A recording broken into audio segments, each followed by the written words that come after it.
fasse pas de cauchemar. Qu'est-ce que c'est un cauchemar?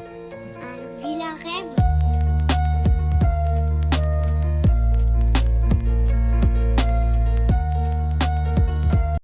Bonjour les abonnés d'Enchaîne Coco. Abonnez-vous à ma chaîne. Je raconte le film The Mask. The Mask, ou Le Masque au Québec, est une comédie fantastique américaine réalisée par Chuck Russell, sortie en 1994. Le film s'inspire d'une série de comics publiée par Dark Horse Comics. Une série d'animation a été réalisée à partir du film et diffusée de 1995 à 1997. Une suite, Le Fils du Masque, est sortie en 2005. Stanley Ipkiss est un banal employé de banque. Il voue une passion au cartoon de Tex Avery.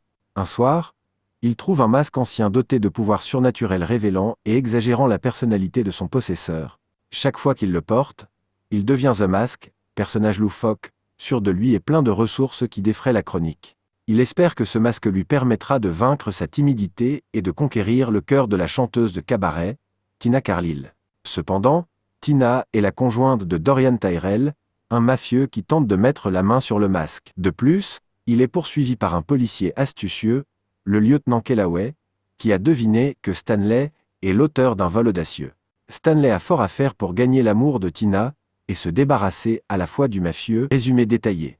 Stanley Ipkiss, modeste employé de banque, rencontre un jour la belle chanteuse de cabaret Tina Carlile, venue demander l'ouverture d'un compte. En réalité, celle-ci ne fait qu'aider son petit ami, Dorian Tyrell, un mafieux qui compte bien cambrioler la banque dans laquelle travaille Stanley. Le soir, Stanley est invité par son ami et collègue Charlie au Coco Bongo, un nouveau casino, dirigé par Dorian Tyrell. Au cours d'un malentendu, Charlie rentre dans l'enceinte, mais Stanley est refusé et éjecté de l'entrée. Il croise Tina et repartent au volant d'une miteuse voiture que les employés du garage dans lequel il avait laissé sa voiture lui ont prêtée. Sur un pont, sa voiture tombe en 1000 morceaux et Stanley est contraint de rentrer à pied. Alors qu'il croit sauver quelqu'un dans le fleuve, il se retrouve au milieu de détritus et découvre un mystérieux masque. Rentré chez lui, Stanley décide d'essayer le masque. Il se retrouve dans la peau d'une sorte de personnage de cartoon et se décide à sortir de son appartement. Croisant sa concierge, celle-ci prend peur et lui tire dessus. Il saute par la fenêtre et rencontre des loupards. Il s'en défait rapidement et règle.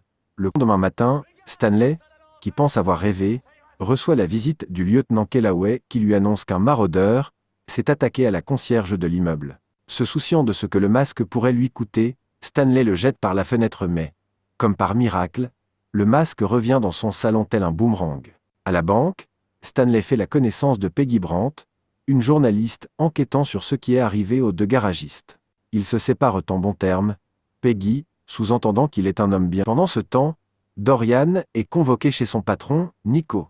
Celui-ci lui reproche ses magouilles et lui conseille de quitter la ville en le menaçant de le tuer s'il n'obéit pas. Durant la nuit, Stanley comprend qu'il n'a aucune chance de séduire Tina, puis découvre la présence du masque.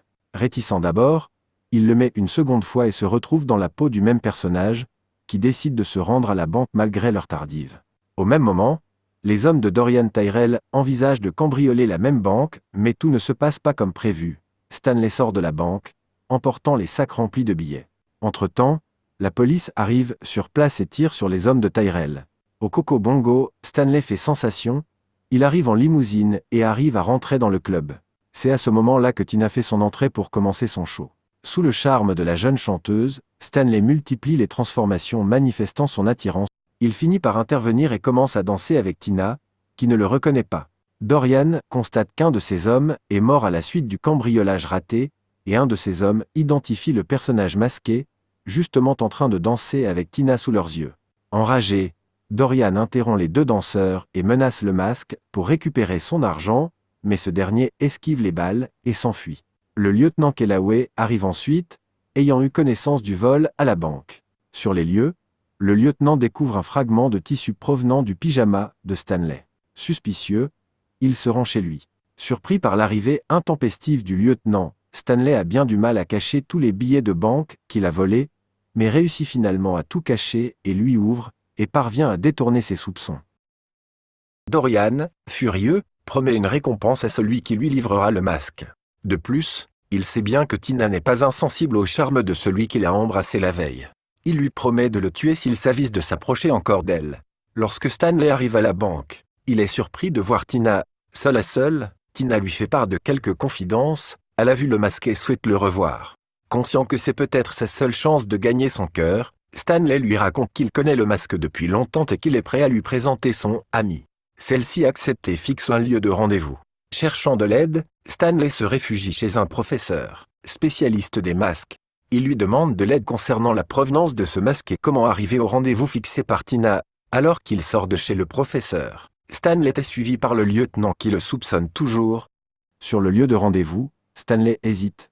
Alors qu'il décide de partir, Tina apparaît au dernier moment, le faisant renoncer à sa démarche. Alors qu'un rapprochement est clairement visible, Stanley se lève et se réfugie derrière un bosquet. Enfilant le masque, celui-ci apparaît en gondolier, bien décidé à montrer maladroitement à Tina les sentiments qu'il lui porte. Il se fait coincer par le lieutenant et ses hommes qui ont bien compris qui il était. Le masque est fouillé de fond en comble jusqu'à ce qu'une photo de la femme du lieutenant apparaisse. Le masque arrive à s'échapper, mais se retrouve face aux troupes d'élite. Ingénieux et inventif, il improvise une chanson et une danse entraînant tout le monde. Le lieutenant sort les troupes de leur folie, Stanley s'éclipse et retire le masque. Il est récupéré in extremis par Peggy, prévenue de sa possible arrestation, qui l'emmène dans une imprimerie. Alors qu'elle semble le comprendre, Dorian fait irruption avec ses hommes et récupère le masque que Peggy lui tend en échange d'une forte somme d'argent. Stanley comprend qu'elle travaillait pour le compte de Dorian et qu'elle servait d'appât. Pris au piège, Stanley indique à Dorian qu'il suffit d'enfiler le masque pour récupérer ses pouvoirs. Dorian s'exécute et apparaît métamorphosé, devant Peggy terrorisée. Il envisage de livrer Stanley à la police tandis qu'il continuera ses agissements illégaux. Stanley est jeté sur le lieutenant à la sortie du commissariat. Il est tout de suite conduit dans une cellule. Le lendemain, Tina lui rend visite, ayant compris qu'il s'agissait bien du masque. Conscient du danger qu'elle court depuis que Dorian est en possession du masque, il lui conseille de quitter la ville au plus vite. Tina accepte et lui promet de le tenir au courant. Tandis qu'elle sort du commissariat, elle se fait coincer dans une ruelle par Dorian, qui l'emmène. Entre-temps, Stanley, avec l'aide de son chien, arrive à récupérer les clés de sa cellule. Il assomme le gardien et envisage de sortir, mais il croise le lieutenant Kellaway. Armé, Stanley le menace et réussit à sortir, accompagné du lieutenant. Ils roulent ensuite vers le Coco Bongo, où Dorian a en tête des projets horribles pour son patron, Nico, le vrai propriétaire du club. Alors que la fête bat son plein, Dorian débarque, semant le chaos et tuant Nico et ses hommes. Il décide de rentrer seul. Il découvre avec stupeur que Dorian envisage de faire exploser Tina avec des explosifs. Alors qu'il est prêt à intervenir, Stanley se fait prendre par un homme de Dorian. Voulant le protéger, Tina prétexte un dernier baiser du vrai Dorian. Celui-ci accepte, enlève le masque et Tina donne un coup de pied dedans, le faisant voler dans les airs.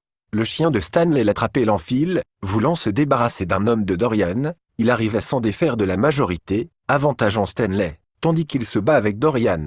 Le jeune homme retire le masque au chien et l'enfile à son tour. Il arrive à mettre les ennemis en fuite et libère Tina. Il se débarrasse définitivement de Dorian et retire son masque. Sur le point d'être à nouveau arrêté par Kellaway, le maire intervient en faveur de Stanley et lui permet de partir. Par la suite, nous retrouvons Tina, Stanley et son ami Charlie sur un pont. Seul, Stanley hésite à lancer le masque, craignant que Tina ne regrette le caractère enjoué du masque. Pour toute réponse, la jeune femme prend le masque, le jette et embrasse Stanley, certaine de son choix. Charlie plonge dans l'eau pour récupérer le masque, même il l'a déjà repris. Le film The Mask 19/20. Mettre le pouce bleu, mettre s'abonner à ma chaîne. Au revoir à tous.